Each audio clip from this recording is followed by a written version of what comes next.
Kila kitu kwenye maisha kinahitaji kuanzwa na kuendelezwa. Yaani kuanza na kuendelezwa ndio kunasababisha kile kitu kiende, au kile kitu kikue, au kile kitu kiendelee kuwa bora. Huwa nashangaa kuna wakati mtu unakutana naye anakuuliza swali, hivi bado unaendeleaga kufanya kitu fulani? Sio vibaya kuuliza hilo swali. Ni kwa sababu wengi tuna ule uzoefu wa kwamba watu mara nyingi huwa wanaanza vitu na kuacha. Yaani ni kama kadesturi fulani hivi. Na ndio maana mtu kuuliza swali kama hilo, hivi unaendelea kufanya kitu fulani? Mpaka leo bado unafanya? Sio kitu cha ajabu, ni kitu cha kawaida, kwa sababu ni kama tabia ambazo zimeshazoeleka. Yaani hivyo kwamba watu sio wanaanzaga tu, watu sio wanaachaga tu. Lakini kitu chochote kile ili kiendelee kuwa bora ni lazima tunakianza, halafu tunakiendeleza. Hapo kwenye kukiendeleza ndio kuna kuaga na changamoto nyingi. Ndio kuna kuaga na sarakasi nyingi. Ndio kuna kuaga kuna kuanguka, kuna kuaga kuna kushindwa, kuna kuaga na changamoto nyingi hapo katikati. Hivyo vyote tunakutana navyo hapo katikati ni vitu ambavyo vinatusaidia kutujenga na kutuimarisha. Kwa sababu uwezo ukaanza kitu ukategemea tu utakishinda moja kwa moja, kama vile yani kama unamimina maji hivi kwenye unachukua maji kwenye kikombe unamimina kwenye jagi. Sio rahisi. Yaani njiani kuna vitu vingi sana, na yani kila mtu inategemea na namna na aina ya kitu anachokifanya. Kuna maono mengine kuyaishi kwanza sio rahisi kutoboa leo. Ni kitu ambacho unatakiwa kukiwekeza kwa muda mrefu na kuwa mvumilivu. Kwa hiyo ukikosa uvumilivu hapo katikati, maana yake ni lazima utajikuta umeacha. Ukiwa unapambana kwenye kufanya kitu chochote, kuna hatua huwa tunatakiwa tuzipitie. Wataalamu wanatuambia kuna hatua lazima uzipitie.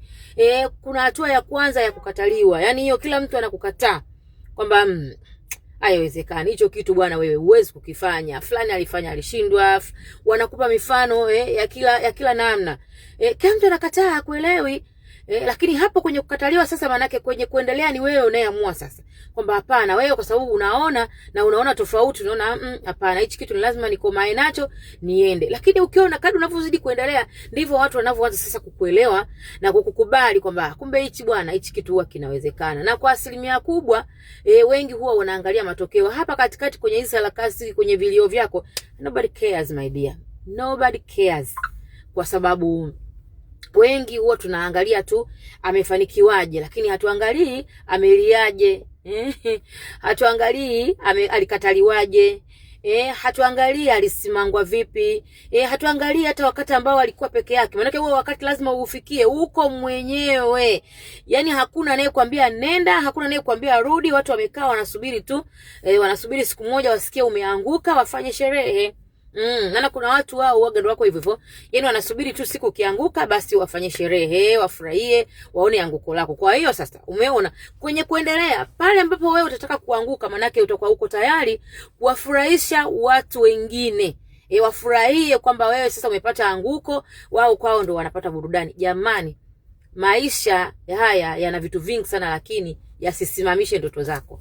Yaani hata siku moja usisimamishe ndoto zako kwa sababu uko peke yako au kwa sababu unapata challenge nyingi kutoka kwa watu. Hapana.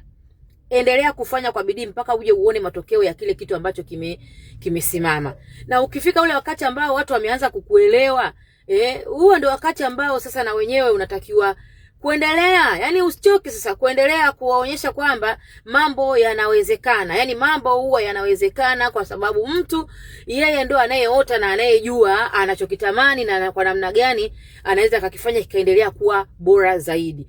Kwa hiyo usikate tamaa. Yaani kinachotufanya tuache ni kukata tamaa tu na kuwa na hofu na kuwa na uoga, na wakati mwingine kuona kwamba labda kuna watu umewapoteza, au kuna watu hawasupporti, na wewe ulitegemea hao watu wasupporti.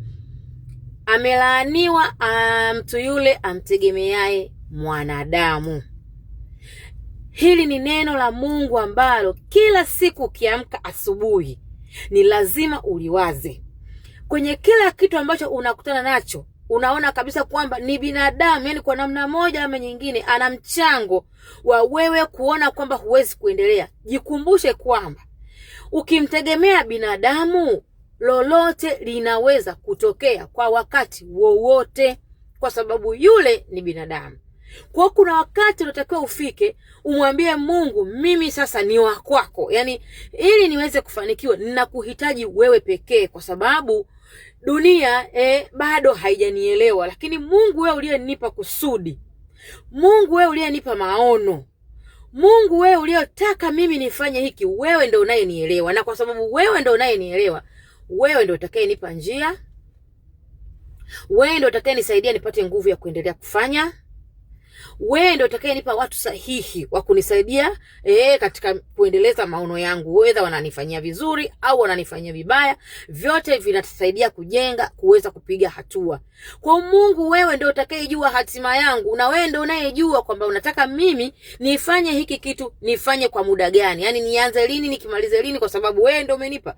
Kwa hiyo siku utakayosema wewe imeisha ni wewe. Kwa hiyo kuna wakati unatakiwa mkabidhi Mungu tu. Yani mwambie tu Mungu, hapa nilipofika sasa ni wewe tu ndo ninayekuhitaji pekee kuweza kunisaidia mimi kuweza kufanya nini, kupiga hatua. Kwa hata siku moja usikate tamaa, hata kama unaona unafanya kwa udogo, hatukate tamaa. Wanasema ukiona mahali umefika mwisho wa chochote kile, manake umekubali kwamba sasa hapa akili yako imetosheka. Lakini mafanikio yanatuhitaji tuwe na muendelezo.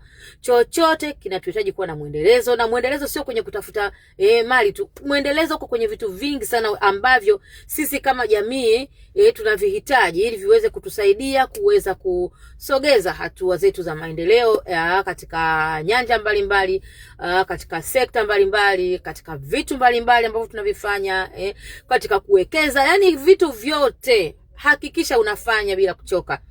Hakikisha unaanza pia, maana huwezi kufanya kwa kuendeleza kama hujaanza. Hakikisha unaanza kupiga hatua. Hatua moja upeleka hatua ya pili, ya pili na kupeleka hatua ya tatu, ya nne na kadhalika na kadhalika. Mwisho wa siku, kwanza unapokuwa na muendelezo unapata hamasa sana. Yani ukiona unafanya vitu na vinaleta matokeo na vinaleta majibu, unaendelea kupata nguvu ya kuendelea kufanya zaidi na zaidi. Inatoa hamasa kubwa sana. Lakini pia usikose hamasa hitu kwa sababu labda kila kitu umeanguka. Mimi wanaamini kwamba kwa mfano leo umeanguka, kesho hutaweza tena kuanguka. Maana yake kesho utakuwa umejifunza zile njia ambazo zilisababisha wewe ukaanguka. Inawezekana ni uvivu wako, kwa hiyo maana yake utaacha uvivu. Inawezekana ni aina ya watu waliokuzunguka, maana yake utapunguza. Inawezekana ni rasilimali fulani ulizikosa, utaanza kutafuta vyanzo. Utaanza kutafuta vyanzo vya kutafuta hizo rasilimali ambazo unazihitaji ili ziweze kukusaidia wewe kuendelea kupiga hatua. Kwa hiyo utatumia akili, utatumia nguvu kuweza kupata zile rasilimali ambazo unazihitaji. Pengine ni mazingira ambayo upo. Wakati mwingine mazingira pia yanatuhitaji kuyabadilisha. Inawezekana leo labda wewe unaishi kwenye nyumba ya kupanga, umekaa mahali unaona mambo hayaendi, kila vitu vimesimama. Si umepanga my dear, kwa nini usiende kupanga sehemu nyingine uone Mungu atakapokufungulia njia? Hata mitume wetu walikuwa wakihama zamani, wakihama na kwenda kutafuta maendeleo. Wakati mwingine unakutana na changamoto hapo ulipo, zinakuumiza, zinakupasua kichwa, lakini kumbe Mungu anakuambia hapo ulipo sio nafasi yako. Hapo ulipo sio pako. Kwa hiyo Mungu anakuambia mimi nataka uende ukafungue njia mpya. Kwa hiyo unaweza kubadilisha mazingira pia. Unaweza kubadilisha mazingira ili uweze kufanya vile vitu ambavyo unaona wewe vinakupa faraja, wewe vinakupa amani na vinakupa maendeleo. Kwa sababu kikubwa ni kupata maendeleo katikati ya amani. Yani tunataka tupate maendeleo katikati ya amani, sio tupate maendeleo katikati ya maumivu. Hapana. Maumivu tunayoyavumilia, anasema vumilia unachokijua, kwamba hiki nakivumilia kwa sababu nina uhakika kesho yangu itakuwa njema sana kwa sababu navumilia hichi kitu. Kwa hiyo tunaanza, tunakuwa na muendelezo, afu mwisho wa siku tunafanya nini? Tunatoboa. God bless you.